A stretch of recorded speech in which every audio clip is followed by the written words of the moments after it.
We've been busy. We've been making lots of new music, recording. We're lucky enough and fortunate enough to have a studio at the back of Ashley's house. So we've got all our setup in there. So we've been making music. We've been as busy as possible, you know. I've seen Ashley's studio a little bit. You've been learning the piano a lot recently. How's that going with trying to make yourself a better musician, I guess? Yeah, I kind of thought to myself, if we're going to be on lockdown for a few months, the piano is always one of those things where I was like, oh, I want to get better at that, but I just don't have the time. And then suddenly it was like, well, now you've got nothing but time. So yeah, it's been fun. It's been fun to like do something that you're absolutely terrible at and then start to actually become better. So yeah, I've really enjoyed it actually. It's been nice learning it, and I guess I understand music a bit better now as well, which is only going to be useful when it comes to writing with the boys going forward. Are we going to get you on the piano on any of the tracks going forward? There's a song like that we're actually releasing in July, which was produced by Miles, and I played the piano on that. So yeah, it's coming quite soon actually.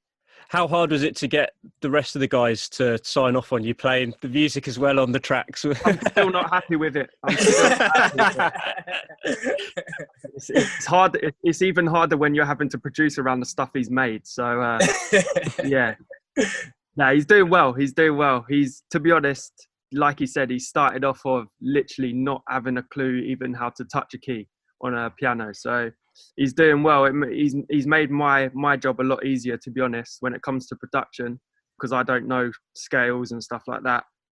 Jamal, what have you been up to over the last few weeks? Because it's been tough for most people being at home as well. At least you have had some music to focus on. Yeah, so where music isn't involved, I've been trying to play some basketball, do some sport, play some COD. I can't even lie. That's probably like the biggest thing that's like got me through this outside of like doing music and trying to stay active. Netflix is also another thing I've like, I don't know why, but like I keep jumping into like crime series, and I've watched like the Jeffrey Epstein thing, and I was like, all right, kind of like half in, half not. And then I think I got bored one day and just decided to binge watch it. I was up to like 3 a.m. So, you know, it's really been a time to just try and get better at things and use the time as wisely as possible. Before we started, Mustafa was talking about sitting and waiting for the football to start as well. You said that you think Watford are going to be able to stay up. If you just spent the whole of lockdown just sat there thinking, I can't wait for football to come back. No, like I said earlier, I reckon with Nigel Pearson, he's a really, really good manager. We're definitely staying up, I reckon. We are meant to be talking about the new track Palm Trees. We've been playing it on Vibe over the last few weeks. I love it. Can you give us a little bit of background about the track? Yeah, so Palm Trees is a song that we actually performed on judges' houses whilst we were on the X Factor a couple of years back, and we never actually put it out. Obviously, we were meant to be on tour this year in April, but because of obviously COVID, we had to cancel it. So we thought, you know what, let's give the fans something that they've been asking for from us for a while. But we kind of re-recorded it, gave it a bit more of an Afrobeat feel, and revamped Palm Trees for 2020. Yeah, it's just, especially today, we're having an absolute scorcher, 30 degrees, sitting outside in the garden, having some food. It's the perfect summer track. I think it's great.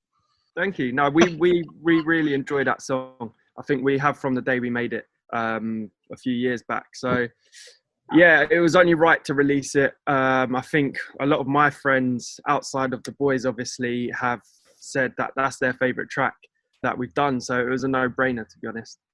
I was thinking a lot about this because I was like, the weather's been terrible recently. I've got to interview Rak-Su about their song Palm Trees. I could come up with loads of jokes about wanting to be with a palm tree now, and then we go and have the sunniest day forever today. But if you were to go away at the moment, where do you think you'd go? I think Cuba would just be, I've just always wanted to go there. I think the fact that it's like you've got cars that are still going around from like the 50s. The buildings are really colourful. Obviously, there's Caribbean seas as well. And like I speak a little bit of Spanish. I've wanted to go for ages. So when we get the chance to, that's where I'll be headed to. I'll have to go with the oldie but a goodie, probably Barbados, just to see my family. And yeah, because Barbados has managed to handle the lockdown period and the coronavirus period a lot better than the UK, as it were, just merely because of size and how quickly they were able to kind of act on it. So things have kind of gone back to normal a lot quicker over there, but obviously they're waiting for the rest of the world to catch up. So I'm hoping that maybe sometime when this is all over, that I'll be able to go over there and see my family. Mustafa, where would you head to? Well, the whole sentimental side with Jamal to go back to see my family in Egypt, that would be good. But to go somewhere I've never been before at some point in my life will probably be Bora Bora, I reckon. I feel like you just remixed the question. Don't let You go on us holiday, no? your shine, you would you go go? to Bora Bora. What's wrong with Bora Bora? No, I'm just saying, like, where would you go? Would you go to Bora Bora or would you go to Egypt? Mama, go to both I'll places. go to What's the wrong with two- you? yeah, Pick up two- the jet two and fly. So, what's wrong with I'm you? allowed to go to more than one country, you know? Exactly. Take a month, do 2 weeks bruh? in each.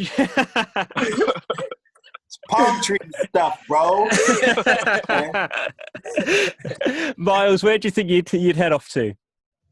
100% I'm going to go back to Jamaica, or I'm going to go to Kenya and do the Masai Mara. I don't know what that is. What is that? Just a massive safari. So it's like a national reserve.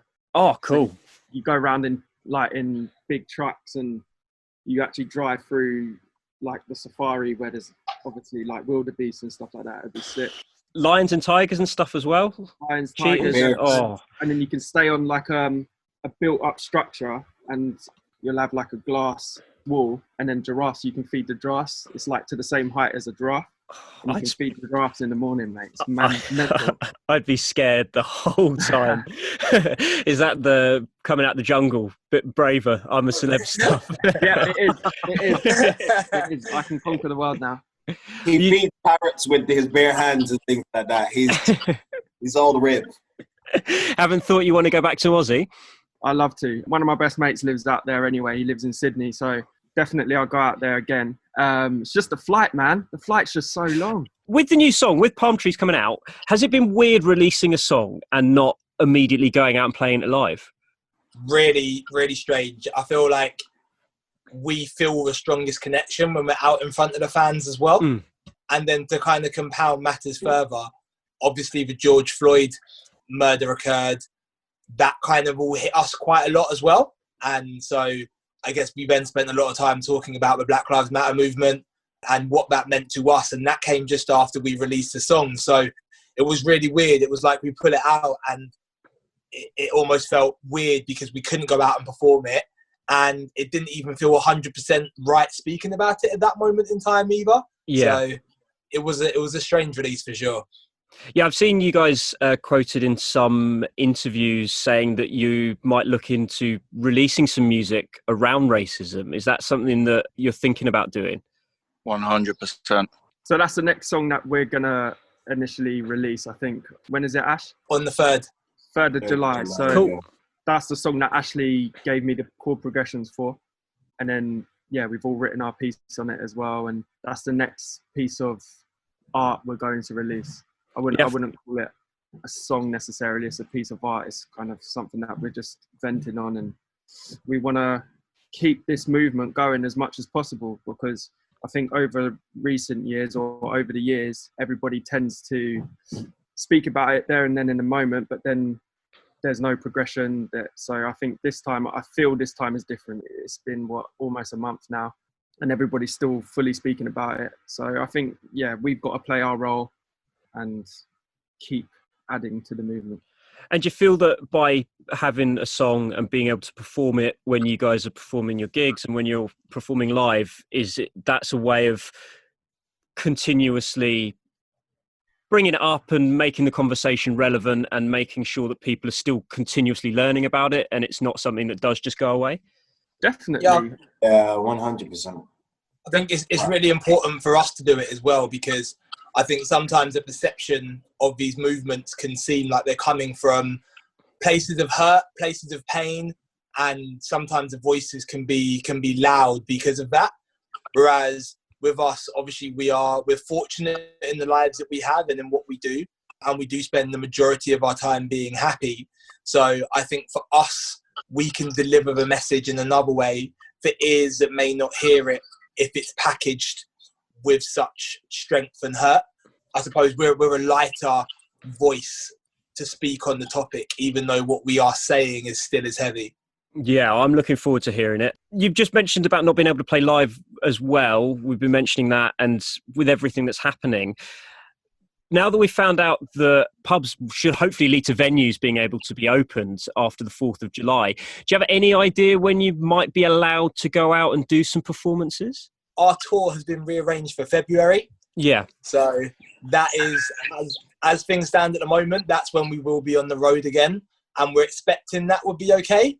But obviously, having thousands of people all indoors touching each other, dancing around to music is probably going to be the last section of society that comes back. So, but it sounds amazing though, doesn't it? It does. I feel like everybody wants to go to it, but I know like it was quite interesting. We had a few fans that reached out saying, I'm glad you postponed the tour till February because actually I'm high risk and I wouldn't have been able to come if it was anytime soon. So February is the date that the tour is happening for us at the moment. And yeah, we should be back dancing around with everybody then. Speaking of dancing, Mustafa, have you got some new moves lined up for when the tour starts in February? I've always got new moves. Always. Always. No, definitely. Yeah, obviously with lockdown, it's very easy to kind of get a little bit heavy on the couch, getting bored and stuff. But I've gotten into a routine now where I'm like constantly running, trying to lose the weight that I've gained. And of course, dancing more. So definitely new things coming. Hopefully we'll bump into each other out on our runs at some point, because I'm trying as well. Come to Catalan Park, I'll be there. But then it'd be a bit stalkery, I think. It's like, wait a minute, is that That's yeah, it is. Next week as well, Celebrity MasterChef is starting. Miles, you are in it. We saw you cooking on I'm a Celeb. We saw you being the camp chef. You can cook everything under the sun. They give you an animal, they give you ingredients, and you can cook from it. But with MasterChef, you have to make it look pretty as well. We didn't see that in the little metal pots. How did it go?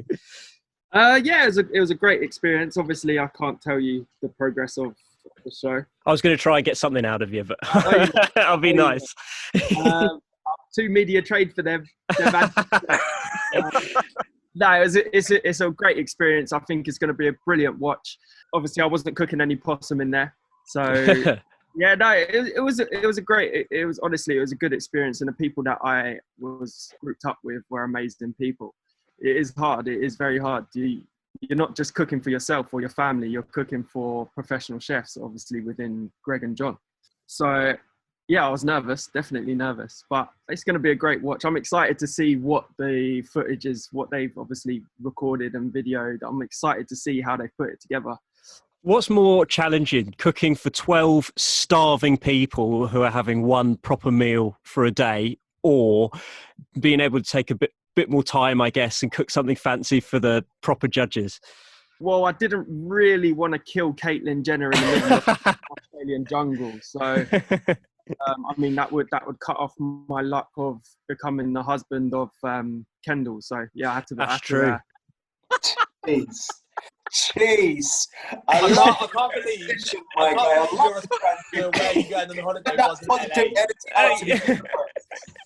LA to Caitlyn Jenner's house so he could meet yes. Up there. So yeah, that was definitely more nerve-wracking. I mean, you're cooking with meats, obviously exotic meats that you've never cooked with before, and food means so much more when obviously you're hungry. And we was living off of rice and beans for breakfast, lunch and dinner, and then we'd get a bit of vegetable or a bit of meat, and that meat is so precious, no matter what it was. Have you cooked rice and beans since? I've cooked rice and peas since. I ain't cooked them. I don't eat baked beans no more. Baked beans about the sauce. So I want to just finish with what you guys are going to be doing over the next few weeks. I'm guessing you're just getting more music out, getting it ready, watching Watford's escape the relegation zone. The Black Lives Matter song called Who Am I, which is coming on the 3rd. And then we're working on some new music to come shortly after that, as you said. I guess the only other thing we've got in the pipelines, we're also looking at trying to find a way that we can let the fans see us perform as well, even though we can't tour until next year. So, just lots of music and just finding ways to allow people to have some more fun.